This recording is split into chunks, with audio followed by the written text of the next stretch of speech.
Hello and welcome back to the Tea and the Buddy podcast with me, Dominic. And me, Erica. And today we're going to be talking about Buckingham Palace facts. Yes. Yes. Yeah. Some surprising facts you may never have known about them. It's getting close to the Queen's Jubilee. Yeah, so this is quite timely, isn't it? So, yeah. I mean, is it? Yeah, it is timely. It's June, I think the Jubilee is. Yeah.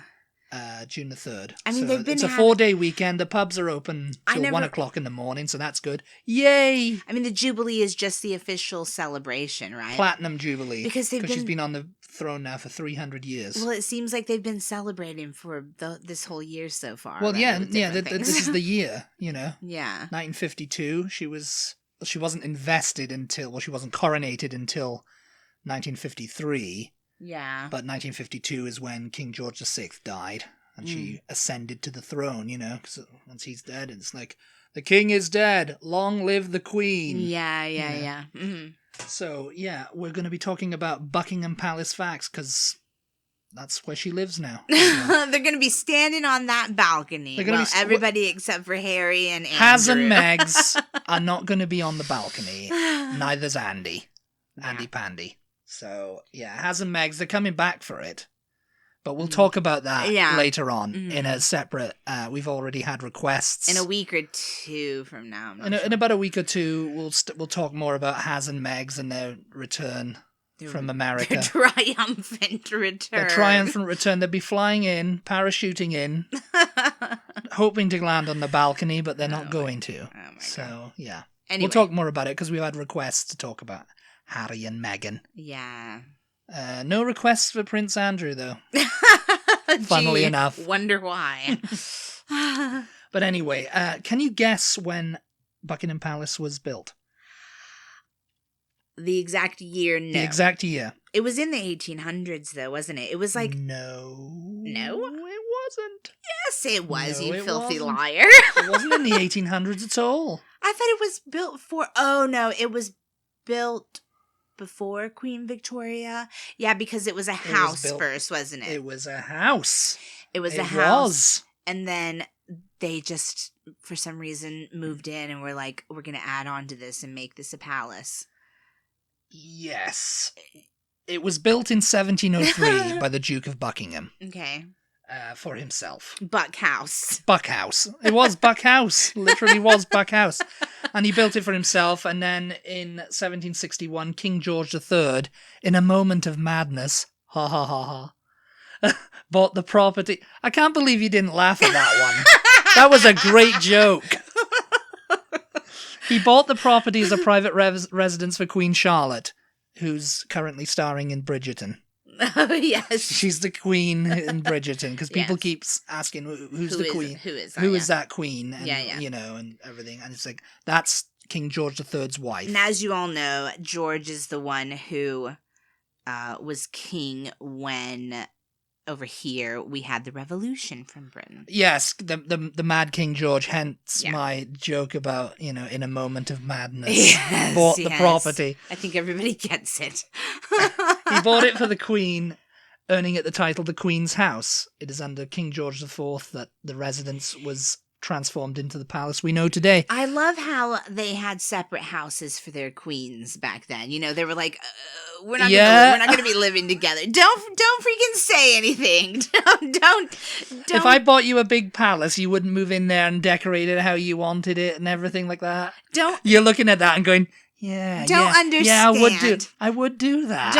I would do that, actually. Don't go, oh, yeah, I get why they moved the queen into her own house. She's like, she wants to decorate the bedrooms. Like, we better buy her a house. George, mate, we better buy her a house. Find one, maybe the Duke of Buckingham's house. I think he wants to sell it. And then this house, buy it. This will be the ultimate man cave. This will be the ultimate man cave where we can rule and we can do stuff and we can game for freaking ever. And then she can just be off there decorating that palace. In her she shack. She shed. She shed. She shack. She shed. Oh my God. Yeah, but that was very much a thing back then, wasn't it? It was like Henry VIII did it a lot, didn't he? Henry VIII had 6 wives, so he was just like, buy him a house. Buy them a house so I don't have to see them when I wake up in the morning and I'm all wound up. And they're going to be talking, giving me GBH of the luggles about what's going on today. And are you going to behead me today? I'm like, no, I might though.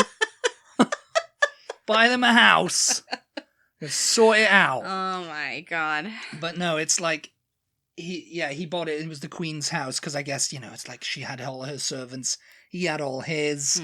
It was a much grander affair back then, hence why they needed all the tax from over here to pay for it all. Yeah. And there was a war with France and everything, it was a whole drama. They were wearing wigs, And of course, Bridgerton doesn't pay for itself, does it? They had to pay for the wigs, the wigs alone cost an absolute fortune. The wigs and that whole nonsense with Bridgerton, the Tom and everything, Okay. Finding out who Lady Whistledown was. Yes. Yeah. But under the Prince Regent, because King George III was mad and everything, so the Prince Regent was ruling. Yeah. And then when he became George IV, the king, he was much more kind of like into like that kind of thing, doing up houses and making it palaces and everything. I think that he did something. What was it? The Royal something in Brighton that was big, or maybe it was the Isle of Wight. Oh yeah, no, it was Brighton. I think it looks like the Crystal Palace or something in Brighton or something. I can't remember what it was called. It looks like something out of India, doesn't it? It's got like the. He had that done up, and he was like spending so much taxpayers' money, so and But did he have anything to do with Buckingham Palace? Yeah, he pretty much transformed it and added most of what we see because today. I thought, and I know we're doing facts here, but we're just having a discussion, aren't we? we're just talking, which is what you want us to do. Do they? But I thought, because we used to watch Victoria, which is our most popular podcast, you guys. Oh yeah, and the stats that keeps coming up. Everyone's listening to it. I guess it's been cancelled, or I guess it's finished now. They never really. They just kind of left it. I mean, it might come back. We don't know yet. We haven't looked into this. Maybe you can tell us. It was eons ago that it finished, so I'm guessing it's. It was done, 2019, I think it finished. Yeah. Which isn't that long, I guess, by British standards. No, we can wait 10 years for a show to come back. We're fine with it. But anyway, back when we were watching that, I think the original Buckingham Palace used to just be the back side, didn't it? And then they thought, you know what, we need more space from where we live and the people. Like, we don't need the people coming in here. Well, because they used to stand out in the street and throw things at the window and stuff when they were pissed off at them, didn't they? Oh, did they? Yeah, so they were like, let's build I wasn't there. You were there.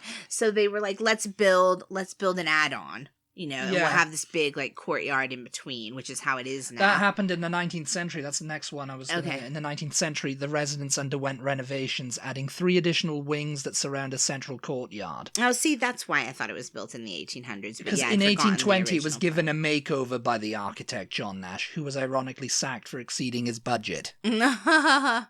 Yeah, I mean, that was I think that was George IV. Yeah, I guess that would have been George IV. I mean, that makes sense. Yeah. That's very in character. In character for him to do, yeah. Yeah. And when in 1851, Queen Victoria made the first ever public appearance on the palace balcony, and little did she know she'd started an iconic tradition that continues to this day. So yeah, she came along, she took possession of it in 1837. Oh yeah. Yeah. So it's been the official residence of the British monarchs in London, and it started up with her. Yeah. I wonder why. I mean, I guess that's the main place where she used to live. Is that why they have the statue of her outside of it, out front? Yeah, that was like her. She started that because before that, it was, just a residence, it was just one of the royal residences where the queens or whatever lived. And, when she became queen, she liked the palace. Mm-hmm. That was a very grand kind of like central London location for her. It was handy for the tube. It was handy for, the parks and everything. I said, yeah. Yeah, she gets on the tube. She's like, yeah, handy for the tube. It's right there. It's near Parliament. I'm okay. I think a lot of Americans think that it's it's their only residence in London. Clarence House and but there's everything Kensington Palace, there's St. James's Palace. St. James's, yeah. Clarence House. What? Clarence House. They're all around each other too. They're all like within walking distance. Yeah. So they were all made up because imagine back then, when. And then Windsor's only less than an hour away. Less than an hour, yeah. And that's where the current Queen Elizabeth II, prefers to spend her time. She doesn't really care for Buckingham Palace all that much. She prefers to stay at Windsor Castle. I mean, really, the Tower of London, I think that was a residence until. I think the late 19th century or something, and then it became... just like a prison. A prison and a fortress. Because remember when we toured there was a section that had a little Tudor-style section, and it was this is the Queen's house. Yeah. I guess if she decides, you know what, I'm going to spend the night at the Tower of London tonight. Yeah, that's where she stays. That's where she stays in that little area. And it's on the riverfront and everything, next to Tower Bridge. Yeah, It's my swanky London pad, isn't it? She goes through the Trader's Gate when she wants to get on the Thames, in her little speedboat with James Bond. In her little speedboat, yes. Yeah, she's like, come on, Bond. A fancy cruise down the Thames tonight. Oh, a little moonlight cruise down the Thames. See what's going on. Taking in the London Eye. A funny story from when Queen Victoria started living there. Mm-hmm. A child by the name of Edward Jones managed to break into the palace 3 times between 1838 and 1841, stealing food from the kitchen, the Queen's underwear, and even getting a chance to sit on the throne. Oh yeah, I've heard that, and I think it briefly featured in a season of Victoria. And then when he grew up, he moved to America and started up a financial company. Yes, he did. That's what happened. All on the sale of Queen Victoria's knickers. He even sat on the throne. How did they know that? I mean, he got caught, I guess. He got caught every time, Yeah. Actually, one of the times he went in there, he managed to look about and then leave. Undetected. What was he doing? He was just obsessed with her. The papers called him the Boy Jones. Yeah. And he was a chimney sweep or something. He was son of a tailor or something. Oh my God. And he was just straight out of Mary Poppins. And he was a chimney sweep, and he'd just get in there, and they'd have to double the guard every time. Just came in down the chimney. Someone found him hiding under a chaise lounge or whatever they had, Yeah. A sofa. How old was he? He was about 10 or 11, something like that. What that is so weird. He later served in the Navy because he went to prison for it and everything. He later served in the Navy, then went to Australia, and he died there in 1893. God, they never showed that in Victoria. They only showed a brief. Yeah, apparently they only showed a brief. That was a brief storyline. Oh, I don't remember that. Yeah, I don't remember it either until I read up on it, because I was like, oh yeah, I vaguely remember the story, because it's like when Michael Fagan broke in 1982 to the Queen's bedroom, Yeah. Which is quite a prominent storyline in The Crown. Yeah. Yeah, it's got a whole episode devoted to it. Yeah, the whole episode, yeah, and it's him figuring out how to do it. But yeah, no, the Edward Jones, I think he changed his name to Thomas Jones then, to because of his notoriety and everything, And, there's where I don't know if it's in the poor thing, the graveyard where he was buried. Yeah. He's buried in an unmarked grave, but someone's put a plaque and stuff saying, oh yeah, in here lies Edward Jones, who broke into Windsor Castle. It's the wrong information. Oh, God. Broke into Windsor Castle and was transported to Australia because of it. And it's like, no, he wasn't. He just served in the Navy and came to Australia by himself. It wasn't. Yeah. He broke into Windsor Castle and the Queen was like, banish him to Australia, so he never came, he died in Australia? He died in Australia. He never came back. I mean, if he come back, he would have been... I mean, you could see how that would have been the story, though, couldn't you? Because that's what they did. Well, yeah, that's what they assumed. Australia. They transported people to Australia, and it's like, well, he didn't break into Windsor Castle; it was Buckingham Palace, He was in the Royal Navy. Yeah, I mean, because in prison they go, "You better serve in the Navy, son." I guess. And he was in the Navy, and he did some time in the Navy, and then he later went to Australia. I think he became a drunk and a vagabond and all that, you know. What a lovely story. Thanks for that. It's a sad little story, but, you know. You started it off with a funny story. I started it off with a funny story was he used to break into... And then he died a poor drunk in Australia. Well, yeah, you know. What else? Where else are you going to go after you've stolen Queen Victoria's knickers? Because they grabbed... The police Did he genuinely steal her underwear? Yeah, he did. They found... He was a very disturbed child. He ran away with them. And they grabbed him, and they found him, like, stuffed down his trousers or whatever, you know? Yeah. And they were, like, silk knickers or whatever it was, you know? Okay. And, you know, he'd gone in there and he'd stolen food, which is, like, you know, the classic Oliver Twist kind of, like, storyline, isn't it? You know, like, please, sir, can I have some more? I don't remember anything about stealing silk underwear in Oliver Twist. Well, no, he didn't do that. That was his mate, it's getting a bit... Edward Jones, wasn't it? In the poorhouse.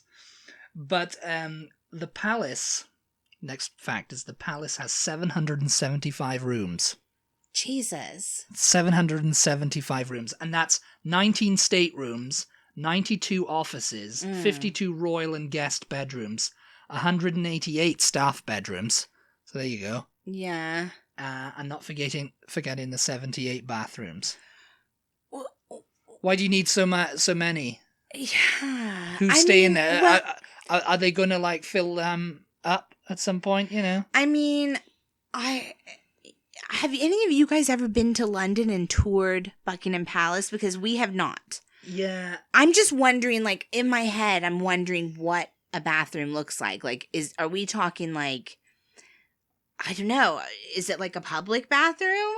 I mean, I don't know if tours. They do tours, but I think it's a wing that's, like, I don't know, I'd have to, like, do some research on what they actually do, because I've never been on the tour of it. Is every other room a bathroom? I mean, I understand having a lot of bathrooms because they do tours, they do, like, events, don't they? You know, garden party, yeah. It's like, yeah, they've got to have toilets for people. I mean, yeah. How many stories is it? Is that one of the facts, or do you happen to know? I don't know. It's only like what, like. I think it's 4 or 5. 4 or 5, right? Yeah. Like, it's not... Because they have, like, attic rooms as well, you know, and that's where, like, all the, like, people do their work and whatever, you know. And I wonder when they put all these toilets in there, because... Well, they weren't in there, you know, they obviously studied. That wasn't always a thing. But, I don't know. I mean, that seems like an excessive number of bathrooms, but what about the bedrooms, though? The bedrooms? Do they have beds in them? Do they all have beds in them? Do every, like, 52 royal and guest bedrooms, surely they have bedrooms in them. 188 staff bedrooms, they must have. They must be a cheap old IKEA stuff, you know. I mean, I guess so, like, everybody quickly put up and, you know. But it's like, that's so interesting, isn't it? Because you think all the staff that works there, I guess, lives there? Do they have to live there? Can they have, or is it like a choice, you know? Like, I think there's a lot of people who live there because they're, you know, employed by the royal family. Mm-hmm. They need to be there. They need to be there all the time. Yeah. If something happens, you know, they're the moustaches, as you say. You know, the firm, as Haz and Megs like to call them. Yeah. And then there's people who work who drive in or, you know, are bussed in or whatever to work every day, and then they go home to their dingy little flat. Yeah. And, you know, you would never know that they worked at the royal household. I mean, because you go there and it seems big, right? But it doesn't seem like that big. Like, are these bedrooms tiny or what? A lot of people say that when they've toured Buckingham Palace, they found it dilapidated. Yeah. And a bit dingy and in need of an upgrade and, you know, everything. I have to say, I was more impressed with the Tower of London than I was Buckingham Palace. Well, that's a pure tourist attraction. If you think about it. What, Buckingham Palace is? No, the Tower of London. Yeah. That's pure tourist attraction, you know, that they're there for the tourists. Yeah. So, Buckingham Palace works... Only, like, the caretakers live there, right? Like... Yeah, like the beefeaters, as they call them, you know. So they upkeep and everything, you know, but the Buckingham Palace is a working office. Yeah, it's an office. It's office space. It's living space. It's living space, you know. It's event space. It's event space, yeah. Yeah. So. Yeah. Yeah. Along with ballrooms and banquet halls, the palace has its very own cinema, pool, police station, chapel, doctor's surgery, and a post office. Doctor's surgery. Yeah, the doctor's surgery. That's and, so unless interesting. they need to go into hospital, then they can get whatever they need done there. It's like, oh, I'm going to go to the doctor today. It's, you know, downstairs. and it's downstairs. And apparently there's an ATM in the basement. I don't know what that was about. I couldn't really find too much information on that. There was just like a random fact. Yeah. There's an ATM in the basement and people think, oh, the Queen's just withdrawing pictures of herself, you know? It's just like, I think that's just for the staff. mean, okay. They need all the money to pay for the cinema's not that surprising. Like, every celebrity wants to have their own theater in their house. You know, the pool's not surprising. The police station, though? Well, I imagine there's like, a police presence there.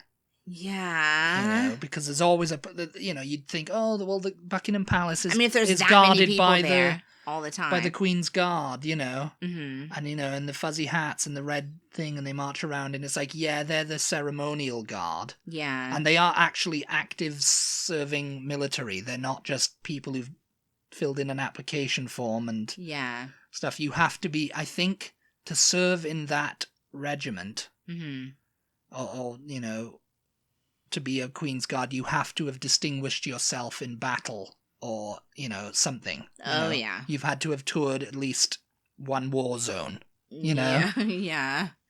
Or distinguished yourself. It's not just a case of like, oh, well, we need you on Queen's Guard duty this week. You've got to have done something, you've got to have had a qualification for that. I mean, the ballrooms, the banquet halls, those are standard, I would think, for a palace. And banquet the halls, chapel, I think, is standard for for a palace. I mean, pretty much all the castles, way back. As far as you can go, have a little like chapel attached to them, or like a chapel space.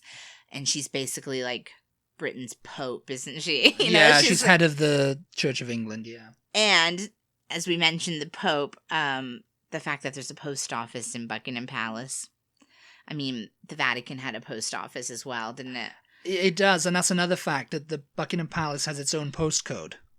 Okay. That's zip code for everyone who doesn't know what that means. It's SW1A1AA. Okay. You just have that memorized. I have that memorized, yeah, because Downing Street has its own postal code too, which I think is SW1A2AA. Yeah. Which is different to the rest of the country. Because, if you're in a postal code, you share it with other people, but that is its own postal code, The Buckingham Palace was bombed no less than 7 times during World War II, with one bomb reaching the courtyard a short distance away from the King and Queen. Oh my God. Yeah, so there you go. Yeah, they stayed in the palace, didn't they? Yeah, because they were trying to get them to go to Canada. Oh yeah. They were desperate, the firm were desperate for them to get out and go to Canada and live in exile. And they were kind of like, well, that looks like we're ripe to be invaded, or that we've been invaded, because usually what happens with the royal families who are in exile, their government has been overthrown and people are looking to kill them. Yeah. Round them up, put them in prison, like in Russia and France and, But I mean, I think that's part of the reason why King George, whatever. King George VI. Queen Elizabeth's father. Yeah, King George VI. I think that was one of the reasons the people really liked him so much, because they could have, at the very least, gone to the countryside somewhere, Well, I mean, yeah, they could go. They went. The fact was, they didn't leave England. Mm-hmm. They didn't leave Britain at all. They didn't leave London, though. I don't think he left London. I think there was a couple of times he left to go and stay at Sandringham or whatever. Years, wasn't it? So. Yeah, I mean, yeah. Yeah. But no, because maybe it was Churchill who didn't ever leave London. But he had a bunker, so. Yeah, Churchill had his bunker. Yeah. I'm surprised. Yeah, I mean, I guess they wouldn't have gone down into a bunker. They're royalty, like, oh, let's just move underground, I mean, yeah. I mean, that kind of thing, they didn't want to leave because, I mean, if they'd left, then it would have been just like, oh, that would have been a massive PR disaster. Yeah. Because, I mean, and that really solidified, like, oh, yes, the king and queen, you know, standing up and saluting for your king. It's kind of surprising that it was only bombed 7 times, though, actually. They couldn't get up that far, usually, up west. Oh, yeah? The thing, because of all the flak guns and everything, you know, so... You know, usually the East End usually got most of it. Yeah. Before they had to turn back. Buckingham Palace has secret tunnels underneath it that link to nearby streets. So there you go. Yeah. So they do have little bunkers. The little secret tunnels. Escape routes. It's got the largest private garden in London. It's divided into 3 main parts. Harrison's, which is the main lawn. A rose garden, which contains a famous 15-foot Waterloo vase, or vase. Yeah. And the yard, which is much less manicured than the other gardens. I remember this fact from, I think you and I watched something with the Queen and David Attenborough. Yeah, they went out onto the grounds. Garden. Yeah, they went out in the garden. And she was like, "Oh, you would never know we're in the middle of the city." Or maybe he said that, actually. And it's true. You couldn't hear, like... There you go, trees. Well, yeah, there you go. No, but you couldn't hear, like, traffic and stuff, really. Well, I mean, I don't know if that was... It doesn't seem that huge when you're there. Well, no, because you're looking at the front. Yeah, but I'm sure we went around the side and stuff. No, we didn't really go around the side. Yeah, we did. We definitely did. I mean, because the Queen's Garden Party, I don't know, she holds it on the lawn or whatever. It's in, you know, in the back or whatever, you know. Does it have... I can't even... Because the thing is, people go like, oh, is this the back or is this the front? You know, the front, you know, with the gates and everything. Yeah. I think that's actually the back of the palace. I think the front is in the middle of the courtyard, right? Like, you can pull into the... Maybe, I don't know. Yeah. I mean, I don't know how they've laid it out or what they think of, you know, where the front is. Because I know there's like St. James's Park, and then there's Green Park, which is like, you know, but that's not part of Buckingham Palace, you know? Yeah. It's so cool, you guys, when you're in London and, like, the gates open and someone drives in. Because it's just like, I don't know who these people are, but they must be somebody, you know? They're getting it through the gates. It could, like... you know, like black cars. It could be ministers or whatever, you know? Who have been like, yeah, we've been there at least a couple times when the gates have opened. Press offices, usually. And a few cars drive in, and they're always, like, fairly fancy cars. You know? Yeah. Where do people go for the tours? Are they let in through those gates? I don't know if they're let in through those gates, but you know, I don't know where, because I mean we've never done it. I mean, we might have to do it just to do it now. I know. I don't really. What do you guys think? Do you think next time we're in London we should do a Buckingham Palace tour? Yeah. Let us know on our social medias. Let us know. Instagram, Facebook. We'll have to Twitter. save up some kind of money. I don't know. Personally, I always wanted to do Windsor.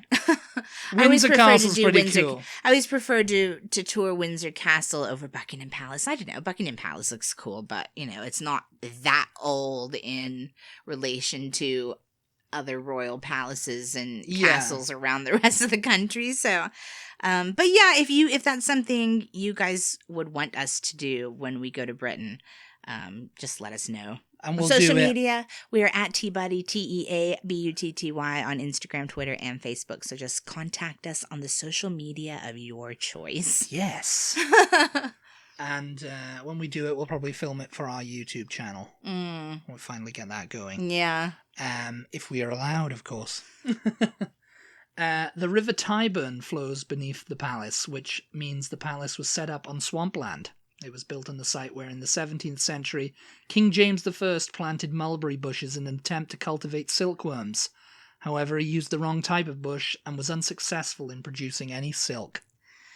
It's weird to think that there's any swampland in Britain. I mean, I know it rains a lot, but, like, I don't know. Where else are there swamps in Britain? There's a few bogs around, you know, which is what we call, like, swamps, you know? Yeah. I mean, there's a lot of boggy marshes up in... Stop saying boggy. Boggy marshes. Boggy marshes. Bogland, you know, bogside. That's your DJ name, Boggy Marsh. DJ Boggy Marsh in the house. Yeah, opening for the Haz and Megs duo. Jubilee party. Oh my god. No, there's a lot up in Scotland. I mean, and there's a few in Wales, I'm pretty sure, you know. Yeah. I mean, You've been bogged down before, haven't you? When I think swamp... Well, no. You're going to tell that story about the quicksand. The quicksand. That was the first time I've ever seen quicksand. No, I was looking it up the other day randomly, and apparently we have quicksand in America also. Yeah, I'm sure you do. It's didn't not know, a thing that's native just to like one area of the world. But before I went to Britain, I didn't know it was a real thing. You thought it was just something that movies made up. Yeah, like Princess Bride, or like, be careful of the quicksand. You know, like, quicksand. It's like, where did you think some guy was just like, do you know what? We should have sand that actually, you know, like swallows people up. That's a great idea, isn't it? It's like, no, that's too that's in the realms of fantasy. That is now, you know? It is, isn't it? Well, it's not, because I remember there was quicksand everywhere. I mean, I lived near beaches all the time. It's basically so people would be like, watch out, there's quicksand over there. And, you know, sometimes you go in and you it's basically like a sinkhole. It's a sinkhole. It's a sinkhole. Okay. Yeah. Why don't they just call it a sinkhole? Quicksand sounds much scarier. Quicksand, yeah, because it's quicksand. It quickly gets you. Scary, I guess. And you get like, oh, my quicksand. We always used to hear stories about boys who'd been swallowed by the quicksand. You know, like so did we, but I didn't know it was a real thing. And they're still there to this day. You know? It's like, if you fall into the quicksand, don't struggle, because that makes it so much worse. And it's just like, you just have to go really, and it just pulls you down really slowly. And if you just relax, then you won't sink as quickly. And somebody can rescue you. You know, like you hold onto a stick and they pull you out. Yeah. It's usually they'd have to get someone with a rope, and they'd be like, you know, pulling you and all. Oh my God. It's terrifying. It's never happened to me, but I've heard about it and I've seen it, and I've been in like an area of quicksand. I mean, you know, you saw the sign, you were just like, quicksand. Oh. Beware of quicksand. Yeah, beware of the quicksand. I was like, what? Queen Charlotte, who we mentioned before, wife of King George III, gave birth to 14 of her 15 children at the palace. Oh, yeah. Yeah. And the Queen's Gallery at Buckingham Palace occupies the space where the palace's chapel was destroyed in a World War II air raid. Oh. The Queen's Gallery is where the... what was his name? Yeah, if you guys watched The Crown. The Crown, yeah. We were just rewatching it the other night. Anthony Blunt. Yeah. Yeah. And they were just opening it, were they? Well, no, he was curator of the Queen's Gallery. I mean, I always wonder, like, what exactly is in the Queen's Gallery? Like, is it, like... all the artwork from... But is it like pictures of their family? Like there's ancient pictures of their... There's pictures of the family and pictures from, like, you know, noted painters. Famous artists, like things that they've collected over the years. Yeah, yeah. Like possibly, like, I don't know, a Monet or something. Yeah. Coming up to the last couple now. The only monarch to have both been born and died in the palace was King Edward VII, who lived from 1841 to 1910. That would have been Queen Victoria's son? Yes. Yes. Yeah. Okay, yeah. Yeah, it was him. And I was thinking he was the one who they thought, like, oh, the doctor gave him a fatal injection or something. Oh. It wasn't him. That was... George V. Because there were a few of Queen Victoria's kids who came to the throne but didn't have kids and were only there for like a split second, so then it went to the next sibling. Yes. Weren't there like 3 of them before it finally then passed down to their... Yeah. To someone who had kids? Yes. Yeah, I think so, yeah. Because I mean, she lived really long. She had so many kids... Mm-hmm. And she lived really long time, and he was the only one left. You know, he was pretty much the only one left, because others had either married off into other royal families or died. Yeah, and he was like ancient when he took to the throne. He's kind of like Charles, you know. Yeah, like she outlived a lot of her kids, right? Yeah, she outlived them. She died in 1901. He became king, and he was only king for like 9 years. Yeah, till 1910, and then he died, and then George V took over, which was his son. Yeah. And he was the one that died in 1936. And, you know, then it went to Edward VIII. Yeah. As we know, the whole, you know. Yeah. And that's when, you know, the abdication happened. And yeah, I mean, and that was it's just a crazy story. I mean, they think there's belief that he gave him, the doctor gave him a fatal injection or something, or a fatal injection of morphine just to ease him in, because, you know, he was like, people are like, oh, there's a shock, had he lived? And he's like, yeah, he would have lived, but it wouldn't have been good. Know. Do they think it, or I think they know it? I think they know it now because the doctor put it in his diary. Yeah. And then it was They didn't sealed. find out until after he died or something. Yeah, it was sealed until the 80s. Mm-hmm. And then it's like come up as scandalous every once in a while. Yeah. And they're all like, oh, and Edward VIII knew, you know, because Yeah. he was the abdicator and he Well, was I think a big Nazi and all this. It was Queen Mary's husband, right? Yeah. And I think they said she knew too, right? Yeah. Like they were all like, yeah, just do it because he's suffering. He was suffering. I can't remember what he had. What he was dying of. What he had, yeah, but he had something that. But they were like, yeah, he's suffering. He's not going to get better. Yeah, it was something like that. Yeah. And it's like, just put him out of his misery, basically, which, you know, a lot of people choose to do still. So it's like, you know, it's not like it was a new thing that, you know, no one had ever heard of. But yeah, I suppose considering the fact that he was a king, it would have been pretty scandalous. And oh yeah, but they you know, said a lot of people that's don't. Why he did it. He wanted to get him off in the night so it would make the Monday morning papers or whatever it was, you know, so the story would break in the morning, you know. Yeah. The palace has its own postal code, as I said, you know, it's SW1A, 1AA. And the last one is, when the Queen's Royal Standard flag flies elegantly above the palace, the Queen is currently in residence at the palace. When the Union flag billows, this signals that the Queen is elsewhere. Yeah. So that's what people don't really know. It's like, oh, is the Queen in? Mm-hmm. You know, and I don't think the Royal Standard, then yeah. I don't think she's ever been there. No, it's always been it's always been the Union flag. Union flag, yeah. Yeah. Or Union Jack, as people like to call it, but it's only Jack when it's on a ship. Yes, but nobody knows that. Nobody knows what ships are. Nobody knows, and nobody cares.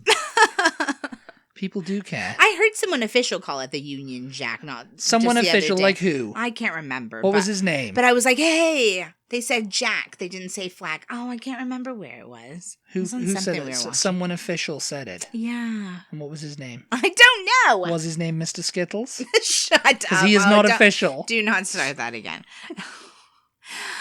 I think that'll do it for us. We better end it here before Mr. Skittles comes to take us all away. Oh my god, nobody even remembers what you're talking about. Yes, they do. Absolute maniac. Yes, they do, and they love it. Thank you guys so much for tuning in. As always, we appreciate your support. Be sure to check us out on social media. As I said before, we are at TButty, TEABUTTY on Instagram, Twitter, and Facebook, and TikTok. We only have a few videos over there so far, but we're planning on doing more. So if you're on TikTok, do give us a follow, and eventually we'll start doing videos. Dancing videos. No, absolutely no dancing. And we're going to be dancing to the tune of Mr. Skittles. You can be certain that you will see no videos of us dancing anyway. Now you've thrown me off. See, I was in my whole ending spiel there. Yeah, and you're talking about TikTok. That's what threw you off. We also have a Patreon page where if you choose to, you can support us in exchange for extra content and other podcasts and you know, just exclusive podcasts exclusive content, pictures, and a little bit more of what's going on in the lives of us. Check us out over there. We are patreon.com/T&A-Butty, BUTTY, and there's different levels that you can choose to support us at, and you get different perks depending on which level. So if you are interested, do that. If not, share our podcast with your friends. Share them with your friends. Leave us a review on whichever app you're leave us a review and on. Tell us, you know, talk to us. Tell us what you want to hear. Yeah. We've had a few requests for some episodes, so we'll be getting to them as soon as we can. You guys, we're so proud of ourselves because we have planned content for the next few months. Like, and it's exciting content too. It's in the calendar. Like, Knock it your is socks written off. down. We are ahead of the game. But if there's anything that you specifically want to hear, like, soon, do let us know, and we can always, like, shift things around. We can shift things around. Yeah. We can move stuff around. We can put it in the corner. We can put it on the backboard. Little bit of woe. Little bit woe, little bit way. And we will, we will see you next time. We'll talk to you next time. Goodbye, everybody. Bye.